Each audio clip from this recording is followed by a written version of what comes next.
ఆ! అలా so, stop అని అది వస్తుంది. ఉంటుంది. అది ఉంటుంది. స్టాప్ అనే ఓకే. ఉంటుంది. ఓకే అండి. అంటే ఇప్పుడు జరుగుతా ఉంది గదా! దీన్ని ఓకే. ఆపాలంటే దీన్ని నొక్కాలి అని. కాబట్టి అలాగే. స్టాప్ అని మనం నొక్కేటప్పుడు ఎలాగుంటుంది? స్టార్ట్ అని ఉంటుంది. ఓకే అండి. అయితే ఆ! అవుతుంది. అదే. హరిః ఓం.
గురుర్బ్రహ్మా గురుర్విష్ణుః గురుర్దేవో మహేశ్వరః గురుః సాక్షాత్ పరం బ్రహ్మ తస్మై శ్రీ గురవే నమః.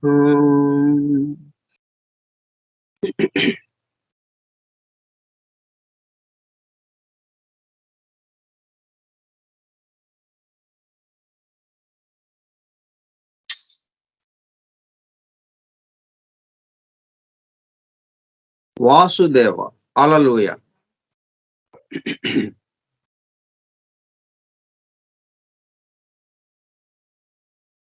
The hidden wisdom in the Holy Bible. నిగూఢముగా రహస్యముగా దాగియున్న దైవమే పరిశుద్ధ బైబిల్ గ్రంథము. బైబిల్ రహస్య ప్రకాశము. స్కైప్ గ్రూప్ సోదర సత్యాన్వేషక బృందమునకు స్వాగతం. అందరకు నమస్కారం.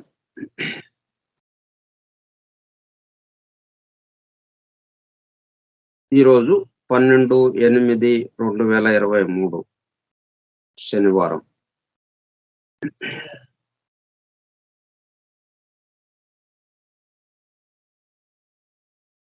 ఇప్పుడు మనం ఈ జాఫ్రీ హడ్సన్ ద్వారా అందింపబడినటువంటి the hidden wisdom in the holy Bible అనే గ్రంథం దాన్ని మనం అధ్యయనం చేసుకుంటున్నాం. మనం దాన్ని అధ్యయనం చేసుకోగలుగుతున్నామంటే అది ఆయన గ్రంథాన్ని అందించాడు కాబట్టి చాలా తేలిగ్గా మనం ఎప్పుడైనా గ్రంథకర్త గ్రంథాన్ని రాయాలి అంటే అందించాలి అంటే ఎంతో కష్టపడాలి, అన్ని చోట్ల సేకరించాలి, అతనికి స్ఫురించాలి. ఇవన్నీ జరిగిన తర్వాత అది కాగితం మీదకి వస్తే అప్పుడు అది గ్రంథంగా మనకి అందుబాటులోకి వస్తుంది. ఆ శ్రమ మొత్తం మనం పడకుండా, అంటే మనం విస్తట్లో లేకపోతే పళ్ళెంలో భోజన పదార్థాలన్నీ వడ్డించి ఎదురుగా పెడితే హాయిగా మనం భోజనం చేసినట్టుగా, అన్నానికి సంబంధించిన బియ్యం అవి మనం తేలేదు, ఆ బియ్యాన్ని అన్నంగా చేయటం మనం చేయలేదు, అంటే ఆ పళ్ళెంలో ఉన్న వాటికి సంబంధించి ఒక్కటి కూడా మనం చేయలేదు. అవి చేయటానికి ఒక్కొక్క దానికి ఎన్నెన్నో శ్రమ, ఎంతెంతో శ్రమ. ఎన్నెన్నో వస్తువులు తెచ్చుకోవాలి, వాటిని ఒక క్రమ పద్ధతిలో కలపాలి, పొయ్యి మీద వండాలి, పొయ్యి మీద వేడి చేయాలి, పాత్రలో వేసి ఇట్లా ఎంతెంతో శ్రమ చేయాలి. ఆ శ్రమలన్నీ పూర్తి చేసుకుని సిద్ధంగా మనకి వడ్డించబడింది. గ్రంథం కూడా అట్లాగే మనకు వడ్డించబడింది. మన ఎదురుగా ఉంది.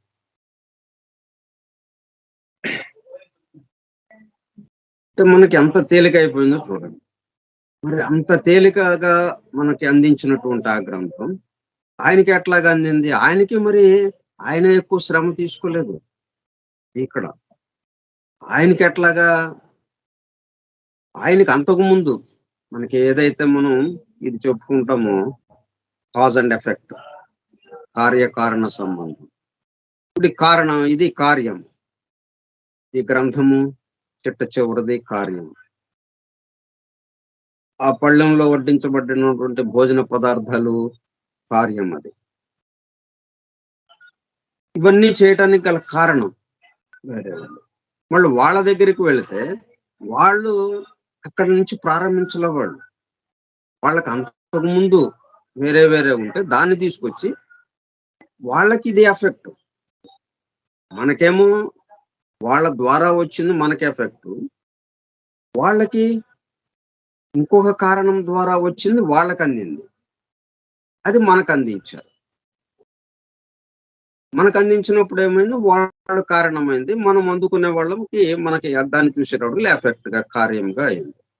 అలాగే కాబట్టి ఈ జాఫ్రీ హాడ్సన్ కి ఎట్లాగా అందించగలిగాడు the secret doctorate. The secret doctrine గ్రంథం అధ్యయనం చేసిన తర్వాత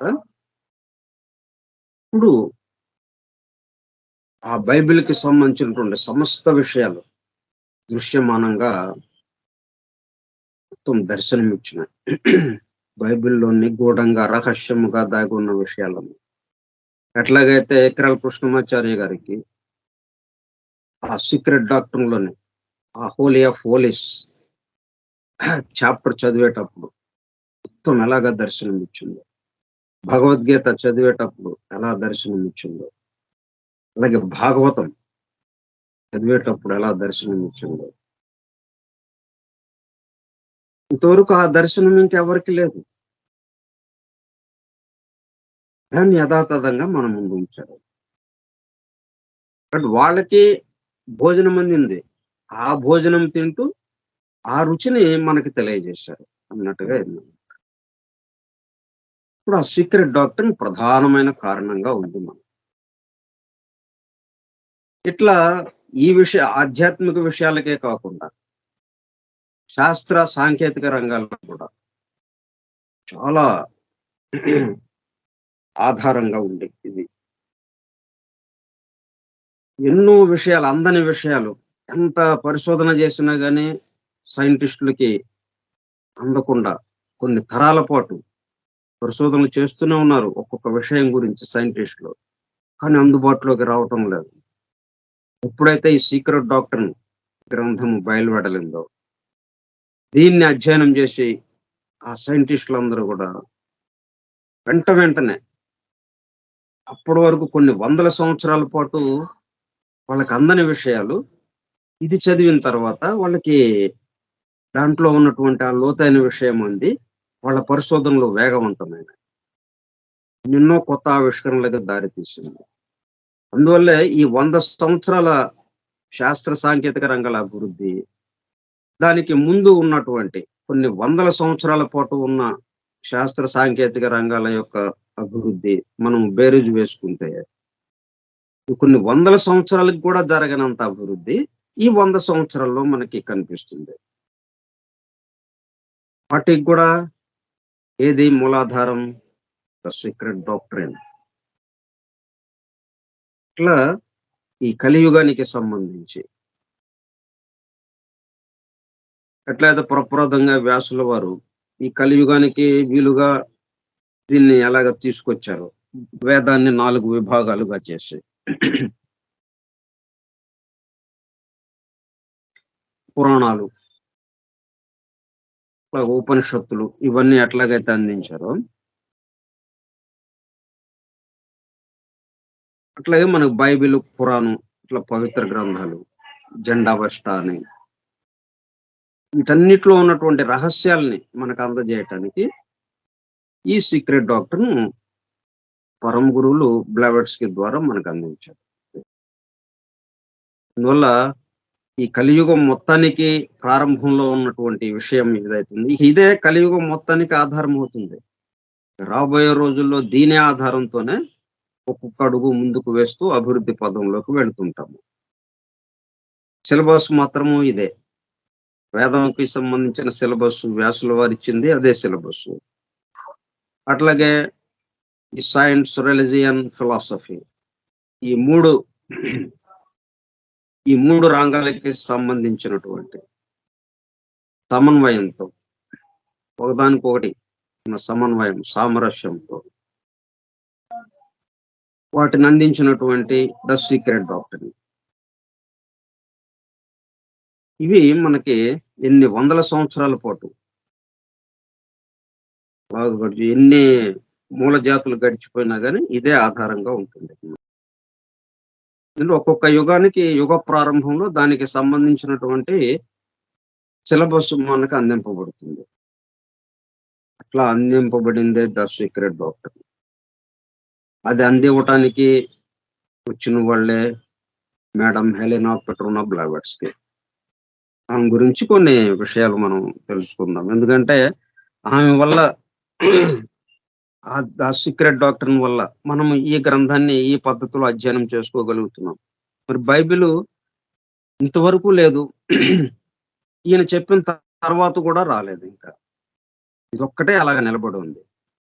దాంట్లో ఉన్న రహస్యమైనటువంటి రహస్యముగా దాగి ఉన్న విషయాలు, సృష్టితో ఎలాగా ఇది ఇదవుతా ఉంది, అలాగే మన దేహంతో ఎలాగా ఇదవుతా ఉంది,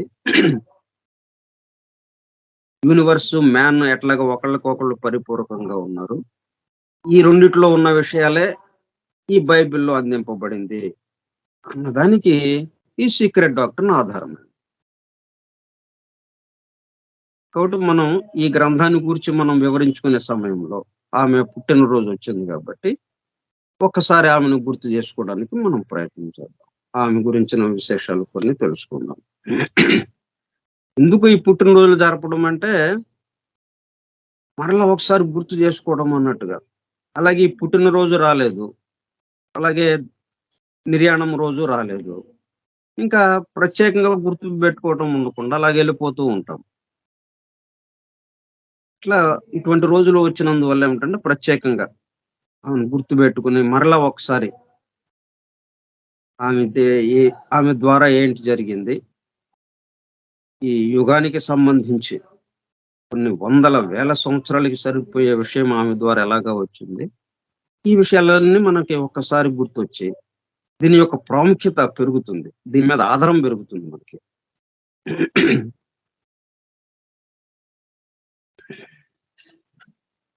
ఇది మనకి ఈకే గారు అక్కడక్కడ ఉపన్యాసాలు ఇచ్చారు ఈమె గురించి. ఎందుకంటే ఈకే గారు ఆయన మొత్తం కార్యక్రమానికి పూర్తిగా ఆధారం మేడం బ్లావెట్స్కి. ఆమె అందించినటువంటి ISIS unveiled the secret doctor, ఇంకా ఆమె ఉపన్యాసాలు, ఆమె ఇతర గ్రంథాలు.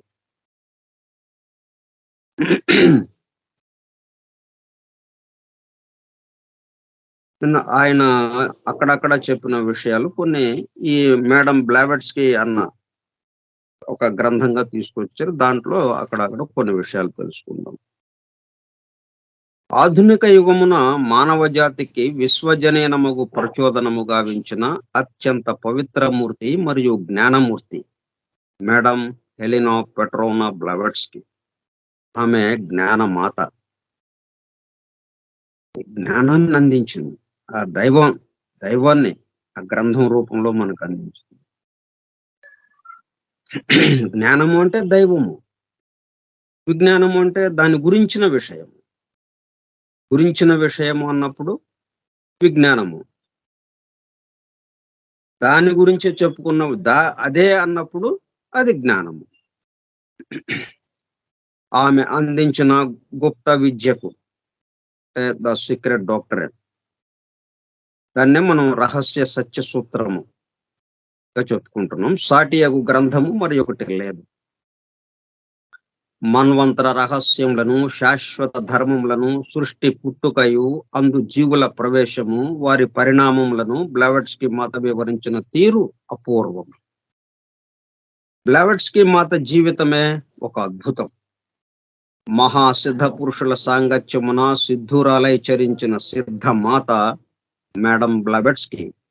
భారతదేశమున జన్మించి ఉండినచో భారతీయుల ఆమెను శ్రీమాతగా పూజించి దేవాలయములు ఏర్పరచుకునేవారు. ఆమె అనేక అనేక అద్భుతములను మేధావుల సమక్షంన నిర్వర్తించి చూపినది. పూర్తిగా హేతువాదులు, నాస్తికులు, దైవం లేదని వాదించేవాళ్ళు, మాకు రుజువు ఉంటే గాని మేము నమ్మము అని చెప్పేవాళ్ళు, అటువంటి వాళ్ళ ఎదురుగా ఆమె ఆ మహిమలను చూపింది అనమాట. చూపించి వాళ్ళతో అవును అని అనిపించింది. చౌకబారు మహిమలు గాక అత్యద్భుతమగు సిద్ధులను నిర్వర్తించి వానికి ప్రాధాన్యమియక అనంతమగు జ్ఞానమును ఆస్తికులకు అందించినది. బ్రహ్మ జ్ఞానమును ఔపాసనము పట్టినదా అన్నట్లు ఆమె రచనలు గోచరించును. పరమ పవిత్ర మూర్తి మాస్టర్ ఈకే గారికి అమితమగు ప్రేరణమును అందించినది మేడం బ్లెవెట్స్కీయే. అంటే వీళ్ళదే కదా మనకి ఆధారంగా. మన కార్యక్రమం మొత్తం ఉదయం సాయంత్రం ప్రేయర్ చేస్తున్నా, ఈ 10 గంటలకి బైబిల్ అధ్యయనం చేస్తున్నా, సాయంత్రం 4:30 గంటల నుంచి 5:30 గంటల వరకు మనం సీక్రెట్ డాక్టర్ని అధ్యయనం చేసుకుంటున్నాం. ఇట్లా దివ్య జ్ఞాన వాంగ్మయానికి సంబంధించి అవి అధ్యయనం చేసుకుంటున్నా. మొత్తానికి ఆధారం మాస్టర్ ఈకే. ఆ మాస్టర్ ఈకేకి ఆధారం బ్లెవెట్స్కి. మాస్టర్ ఈకే గారికి అమితముగు ప్రేరణమునందించినది మేడం బ్లెవెట్స్కీయే. తన జీవితమును రైలు బండికి ఇంజన్ వంటిది బ్లెవెట్స్కి మాత అని మాస్టర్ గారు తన వ్యక్తిగత డైరీలో వ్రాసుకుని ఉన్నారు. పరమ గురువు నిర్వర్తించు దివ్య ప్రణాళికలో తన వంతు కర్తవ్యమును ధైర్య సాహసములతో నిర్వర్తించిన ధీశాలి మేడం బ్లెవెట్స్కి. పరమ గురువుల ప్రణాళికకు మానవ లోకమున ఆమెయే ముఖద్వారముగా నిలిచి ఉన్నది.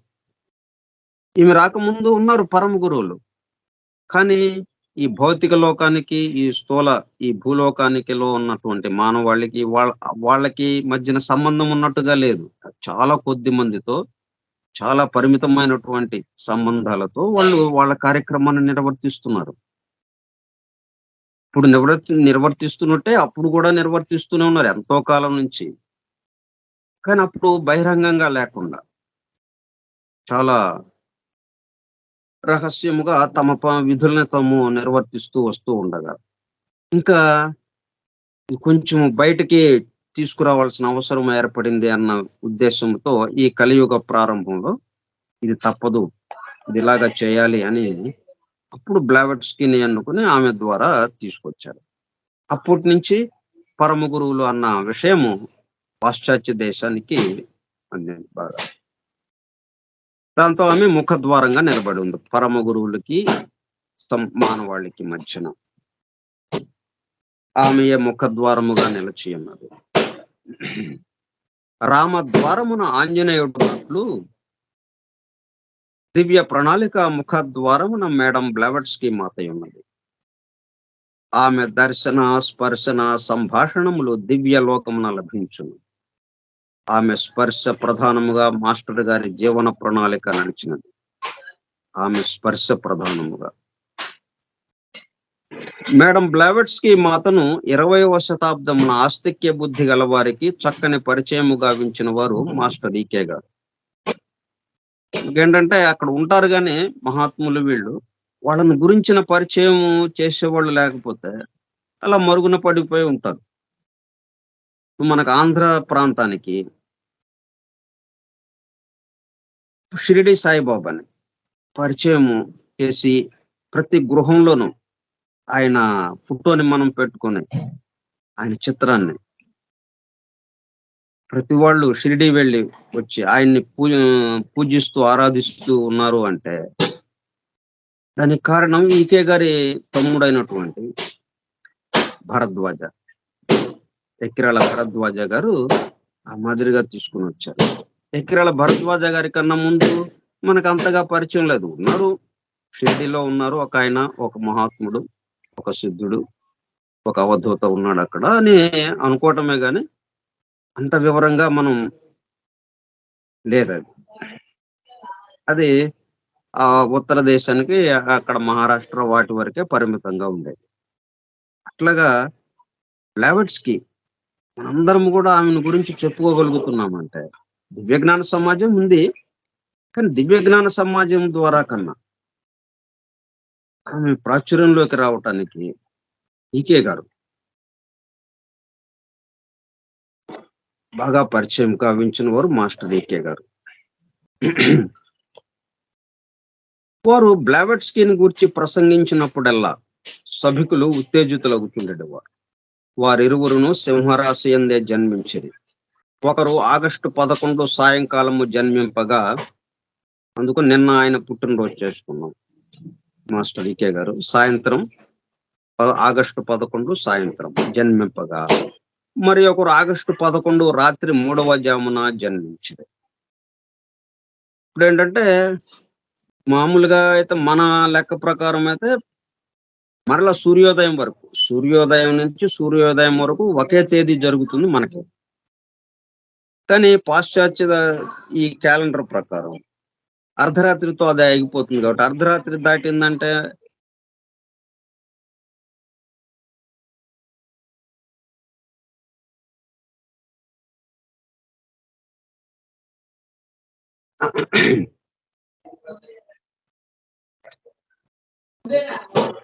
అందుకని మనం ఆగస్టు 12 అర్ధరాత్రి దాటిపోయింది కాబట్టి మనం రైల్వే టైం టేబుల్ లాగా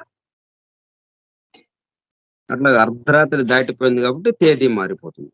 ప్రపంచవ్యాప్తంగా మనము అనుసరిస్తున్న క్యాలెండర్ ప్రకారం ఆ పద్ధతిలో ఉంది కాబట్టి మనం ఆగస్టు 12న ఆమె పుట్టినరోజును జరుపుకుంటున్నాం. ఇరువురిని నడిపించిన పరమ గురువులు ఒకరే. ఇరువురికిని పరమ గురువుల దర్శనము లభించిన విధానము దాదాపు ఒక్కటియే.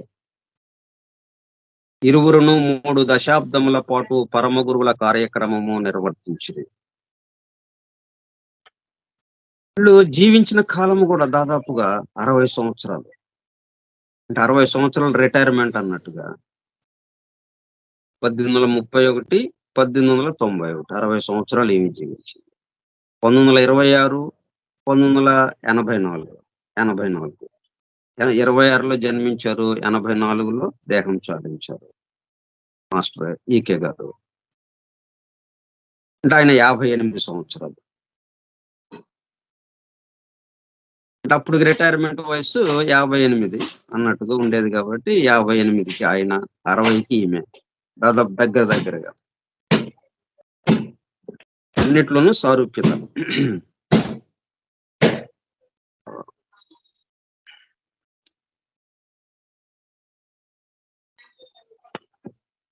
ఇంకా కొన్ని విశేషాలు చూద్దాం.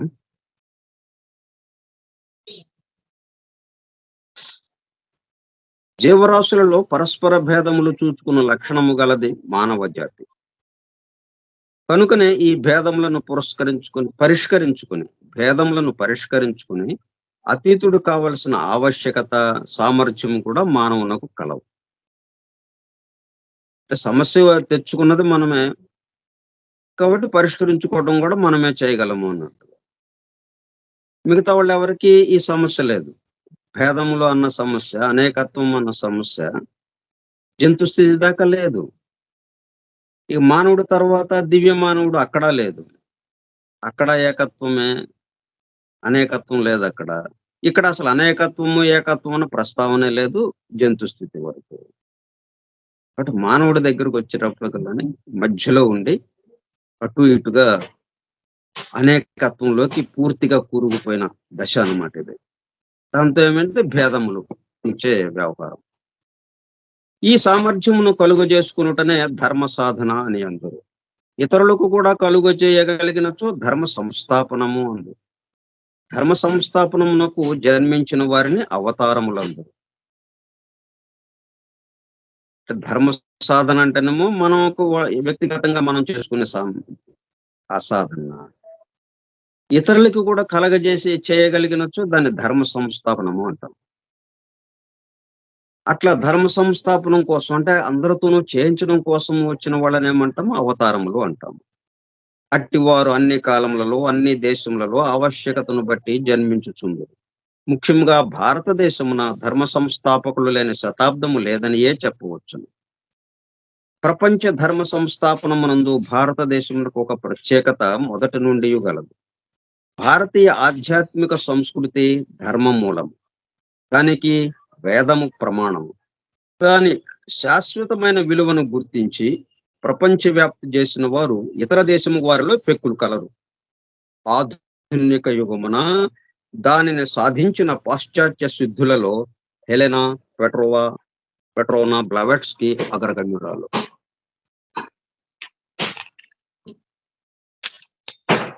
19వ శతాబ్దము 4వ పాదమున అంతర్జాతీయముగా ధర్మ సంస్థాపనోద్యమము నడిపిన బ్లవెట్స్కి విప్లవాత్మకమైన మహాశక్తి స్వరూపిణి అని అంగీకరింపక తప్పదు. మతము, శాస్త్రము, తత్వాన్వేషణము, సైన్స్, రిలిజియన్, ఫిలాసఫీ అను శాఖలలో పాశ్చాత్యులకు గల మూఢాచారములను బ్రద్దలు కొట్టి వెలుగు చూపించుటకు కంకణము గట్టి జీవితం అంకితము చేసిన ఈమె చరిత్ర చిత్రమైనది.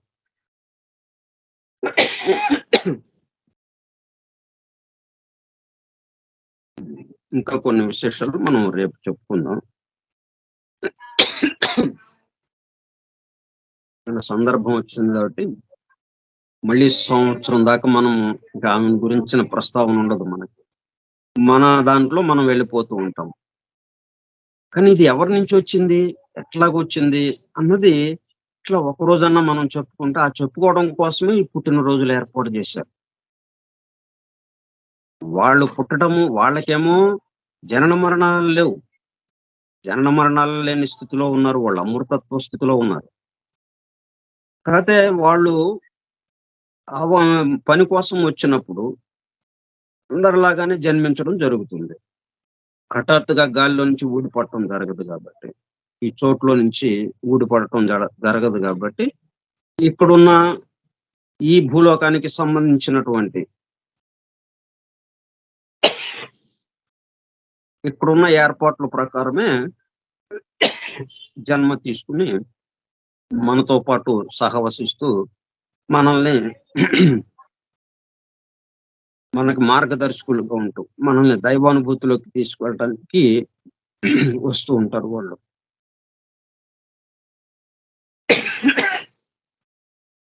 మిగతా విషయాలు మనం రేపు చెప్పుకుందాం.